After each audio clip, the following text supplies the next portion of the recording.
Big Boss Kannada season 12ರಲ್ಲಿ ಅಶ್ವಿನಿ ಗೌಡ ಅವರ ಬಾಲ ಚೇಳ, ಅಶ್ವಿನಿ ಗೌಡ ಅಕ್ಕ ಆದರೆ ಇವರು ಪುಕ್ಕ ಎಂದೆಲ್ಲ ಫೇಮಸ್ ಆಗಿರೋ ಜಾನ್ವಿ ಅವರು ಬಿಗ್ ಬಾಸ್ ಶುರುವಿನಿಂದಲೂ ಅಶ್ವಿನಿ ಗೌಡ ಅವರ ಬಕೆಟ್ ಆಗಿ ಎಲ್ಲರ ಮುಂದೆ ಕಂಗೊಳಿಸುತ್ತಿದ್ದಾರೆ.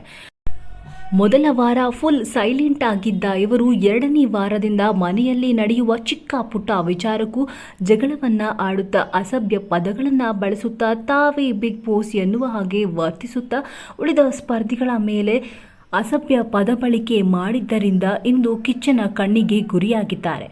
ಹೌದು, ಮೊದಲೆರಡು ವಾರ ಕಾವ್ಯ ಅವರನ್ನು ಟಾರ್ಗೆಟ್ ಮಾಡಿದ್ದಾರೆ. ಮೂರನೇ ವಾರಕ್ಕೆ ಚಿಕ್ಕ ಹುಡುಗಿ ಆಗಿರುವ ರಕ್ಷಿತಾ ಶೆಟ್ಟಿ ಅವರನ್ನ ಟಾರ್ಗೆಟ್ ಮಾಡಿ ಬಾಯಿಗೆ ಬಂದ ಹಾಗೆ ಬೈದು ಪರ್ಸನಲ್ ಅಟ್ಯಾಕ್ ಮಾಡೋದಲ್ಲದೆ ಒಬ್ಬ ಸ್ಪರ್ಧಿಯನ್ನ ಅವಮಾನಿಸಿದ್ದಾರೆ. ಇದೇ ಕಾರಣಕ್ಕೆ ಕಿಚ್ಚ ಸುದೀಪ್ ಅವರು ಇಂದು ನಡೆದ ಕಿಚ್ಚನ ಪಂಚಾಯಿತಿಯಲ್ಲಿ ಜಾನ್ವಿ ಅವರ ಬೆವರಿಳಿಸಿದ್ದಾರೆ.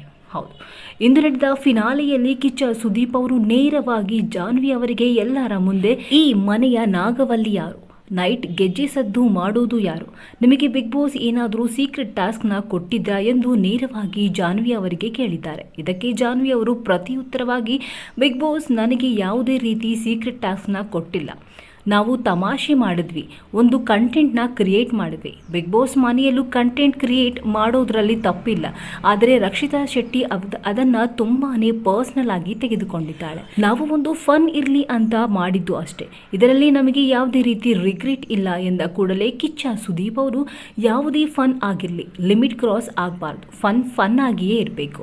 ಒಬ್ಬರಿಗೆ ಪರ್ಸ್ನಲ್ ಅಟ್ಯಾಕ್ ಮಾಡಿ ಅದರಿಂದ ನೀವು ತಮಾಷೆ ನೋಡೋದ್ರಲ್ಲಿ ಅದನ್ನು ಫನ್ ಅಂತ ಕನ್ಸಿಡರ್ ಮಾಡಲ್ಲ. ಈ ಟಾಪಿಕ್ ಇಷ್ಟೊಂದು ದೊಡ್ಡ ಮಟ್ಟದಲ್ಲಿ ಜಗಳ ಆಗ್ತಿದೆ ಅಂದಾಗ ಅದನ್ನ ಅಲ್ಲೇ ಸರಿಪಡಿಸಿಕೊಳ್ಳೋದು ನಿಮ್ಮ ವ್ಯಕ್ತಿತ್ವವನ್ನ ತೋರಿಸುತ್ತೆ.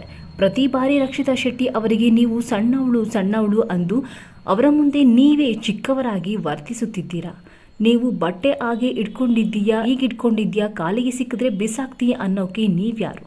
ಮೊದಲು ನಿಮ್ಮ ಬೆಡ್ ಹೇಗಿದೆ ನೋಡ್ಕೊಳ್ಳಿ, ಆಮೇಲೆ ಪಕ್ಕದಲ್ಲಿ ಇರುವಂಥವ್ರನ್ನ ನೋಡೋಂತ್ರಿ. ರಕ್ಷಿತಾ ಅವರು 100 ಸತಿ ಆದರೂ ಬಾತ್ರೂಮ್ಗೆ ಹೋಗ್ತಾರೆ, ಇಲ್ಲ 1000 ಸತಿ ಆದರೂ ಹೋಗ್ತಾರೆ. ಅದನ್ನು ಇಲ್ಲಿ ಪ್ರಶ್ನೆ ಮಾಡೋಕೆ ನಿಮಗೆ ಯಾವುದೇ ರೈಟ್ಸ್ ಇಲ್ಲ.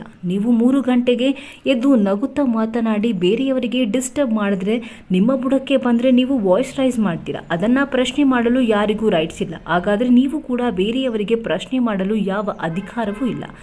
ಕಂಟೆಂಟ್ ಕ್ರಿಯೇಟ್ ಮಾಡುವುದು ಈಗಲ್ಲ, ಒಬ್ಬರನ್ನ ಅವಮಾನಿಸಿ ಒಬ್ಬರನ್ನ ಅಳಿಸಿ ಅದರಿಂದ ನೀವು ಕಂಟೆಂಟ್ ಕ್ರಿಯೇಟ್ ಮಾಡಿ ತಮಾಷೆ ನೋಡೋದಾದರೆ ಇಲ್ಲಿ ಯಾರು ಚಿಕ್ಕವರು ಯಾರು ದೊಡ್ಡವರು ಅಂತ ವ್ಯಕ್ತಿತ್ವವನ್ನೇ ತೋರಿಸುತ್ತೆ. ಕ್ಯಾಮ್ರಾ ಮುಂದೆ ನಿಂತ್ಕೊಂಡು ಮಾತನಾಡೋಕೆ ಬಿಗ್ ಬಾಸ್ ಮನೆಗೆ ಯಾಕೆ ಬರಬೇಕು ಅಂತ ರಕ್ಷಿತಾ ಶೆಟ್ಟಿ ಅವರಿಗೆ ನೀವು ಕೇಳ್ತೀರಾ. ಅದೇ ಪ್ರಶ್ನೆ ಕಾಕ್ರೋಚ್ ಸುಧೀರ್ ಅವರು ದಿನಕ್ಕೆ 5ರಿಂದ 6 ಬಟ್ಟೆ ಚೇಂಜ್ ಮಾಡ್ತಾ ಇದ್ದೀರಾ ಎಂದು ಕೇಳಿದಾಗ ನಿಮ್ಮ ಉತ್ತರವೇನಿತ್ತು? ನಿಮ್ಮ ತಟ್ಟೆಯಲ್ಲೇ ಹೆಗಣ ಸತ್ತು ಬಿದ್ದಿದೆ, ಬೇರೆಯವರಿಗೆ ಬೆಟ್ಟು ಮಾಡಿ ತೋರಿಸಲು ಬದಲು ಮೊದಲು ನಿಮ್ಮದನ್ನ ನೋಡ್ಕೊಳ್ಳಿ ಎಂದು ನೇರವಾಗಿ ಜಾನ್ವಿ ಅವರಿಗೆ ಚಳಿ ಬಿಡಿಸಿದ್ದಾರೆ. ಹೌದು, ಇಂದು ನಡೆದ ಕಿಚ್ಚನ ಪಂಚಾಯಿತಿಯಲ್ಲಿ ಕಿಚ್ಚ ಸುದೀಪ್ ಅವರ ಕೋಪಕ್ಕೆ ಜಾನ್ವಿ ಹಾಗೂ ಅಶ್ವಿನಿ ಗೌಡ ಅವರು ಗುರಿಯಾಗಿದ್ದಾರೆ.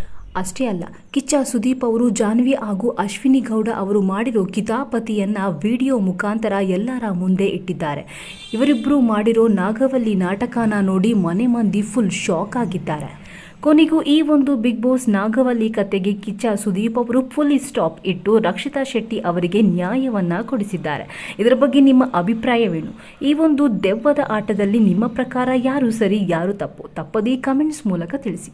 ಇನ್ನಷ್ಟು ಕನ್ನಡ ಬಿಗ್ ಬಾಸ್ ಸೀಸನ್ 12ರ ಪ್ರತಿಯೊಂದು ಅಪ್ಡೇಟ್ಸ್ಗಳಿಗಾಗಿ ಈ ಕೂಡಲೇ ನಮ್ಮ ಚಾನಲ್ ಅನ್ನು ಸಬ್ಸ್ಕ್ರೈಬ್ ಆಗಿ. ಧನ್ಯವಾದಗಳು ವೀಕ್ಷಕರೇ.